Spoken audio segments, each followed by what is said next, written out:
The square grounds you in the world, but the compass opens you to the divine. And between the two, your true form is.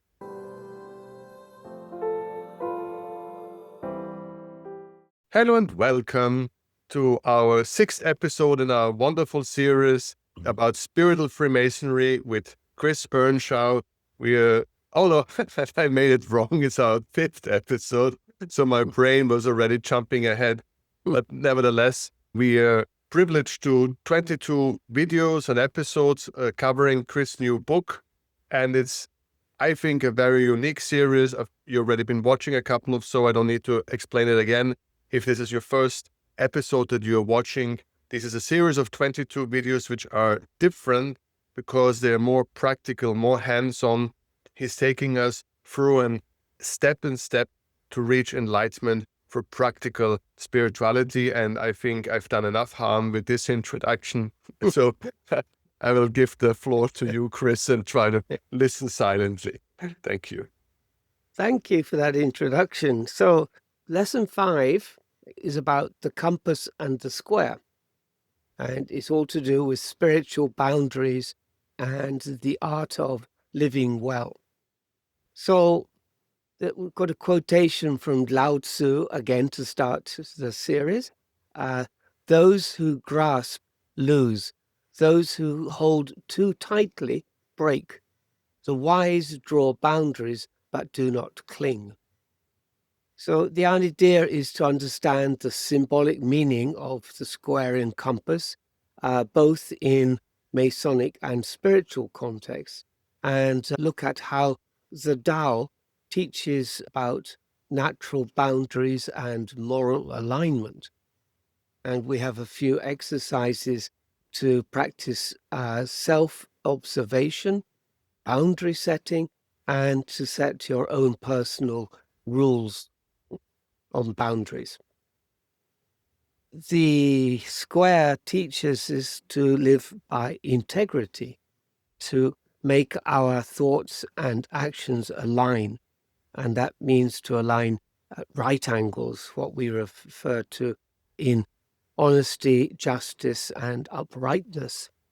In Taoism, this also echoes the concept of De, Dao De Jing, De meaning the expression of Tao in our lives through virtuous action. The idea is that in Freemasonry, without the square, the temple cannot be completed. And without virtue, our soul loses its direction. The compasses obviously draw a circle and define for us what is sacred and what is within our care, what we can be concerned with, and everything outside would be left out untouched. This also refers to Wu Wei. In Taoist terms, that means the effect of doing nothing, or letting nature take its course, and Jie, which is a kind of gentle restraint. With the compass, we protect our energy and we move with grace. Grace meaning with the spirit, with Tao, but not with force. When the compass and square are joined, the square shapes your visible life, your actions, words, and habits, and the compass shapes your invisible life, your thoughts, energy, and boundaries. So they create a life that is both disciplined and flowing, but strong and meeting the Taoist ideal. So a couple of exercises that will help you here. On paper, draw the Masonic square and compasses, or you can just trace a simple example. And in the square, write 3 personal virtues or actions that you want to align with. For example, honesty, patience, perseverance, or some such virtue. around the compass, write 3 spiritual boundaries that you want to keep. For example, protect my morning quiet time, or limit negative input, or speak less, listen more. And keep this symbol in your sacred space. So this is a talisman for you. In your journal, you might like to think about writing what you refer to as the rule of your life. It may include how much time you put aside for stillness, for meditation, or practices that you do regularly.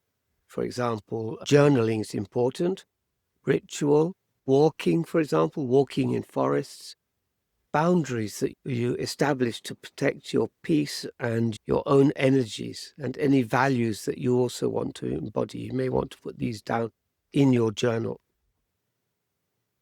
And so you put down, for example, in the morning when I get up at, say, 7 o'clock, I speak to the truth, I eat simply, I guard my quietness, and I serve my community with joy, or something like that. Then for a simple meditation, we can start thinking about circling inward. You can have a somewhere quiet, comfortable sit. Visualize a circle of soft light as though drawn by a compass, and that you're sitting inside it, and that this light is nourishing you. And on each breath, on inhalation, you say, I return to my center.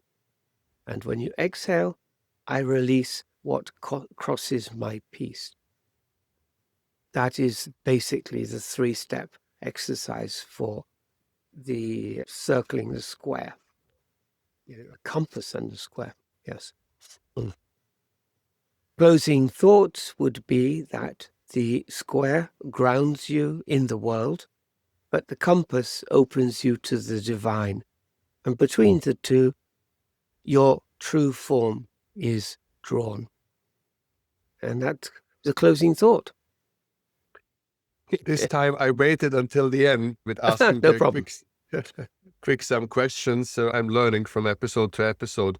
So I'm sorry again for this wobbly introduction. And again, to the viewers who maybe this is the first one or you've already been in the series, we're trying to build a small community of people trying to listen. So you're welcome to leave comments when you did some of these exercises, how this went, and we will be happy to respond and to engage. So that's one thing. And if I may to ask you quick 2 questions, Chris, because we had some response to our videos, and one was we covered this in our longer podcast episodes, but just quickly to put it into if some Freemasons who are watching these videos, for them it's very new information, the connection with Taoism that you have uncovered, and some of them react with interest. Some of them are really like quite shocked, so to say, or think this is like some kind of a attack towards the Freemasonry world. I know we spoke about it so much longer and you wrote so many books about it, but can you give 1-sentence statements to the Freemasons out there how to open themselves to this information? Apart from reading my books, particularly Initiation by Light, it's actually quite difficult because there is not much information written about the Taoist initiation ceremony. Like Freemasonry, it's a private affair. It's, you could term it secret, but the participants feel that it's more of a private thing. The symbology used in Taoism is the same as in Freemasonry. Freemasonry in the first degree, my book is called Initiation by Light, and that is what happens. The master brings light from the east to the candidate. In Taoism, the master of the temple, who is known as the light transmitting master, he brings light from Wu Qi, the infinite, the source of all potential, I think the word is. It brings it from heaven to the candidate. It's exactly the same. And the term in Freemasonry, you have the word, the grip, the token. And in Taoism, you have the three treasures, which are exactly the same. So basically, for those Freemasons who are listening and have been a little bit angry, thinking that we're trying to make something out of Freemasonry that does not originally exist, it's just a stimulation to look into it, to read your books, being part of a debate. And I think this is all that we can contribute at this juncture, this little podcast here, to just be open that things have a beginning, things have roots, things come from somewhere. And it's not wrong that you try to bring this origins and inspiration more to the Well, public knowledge. it's a very deep subject because in 1660, the Royal Society was established in London, and one of their challenges was to see whether Chinese philosophy could be adapted or joined to Christianity, because Chinese philosophy was seen to be a very moralistic teaching.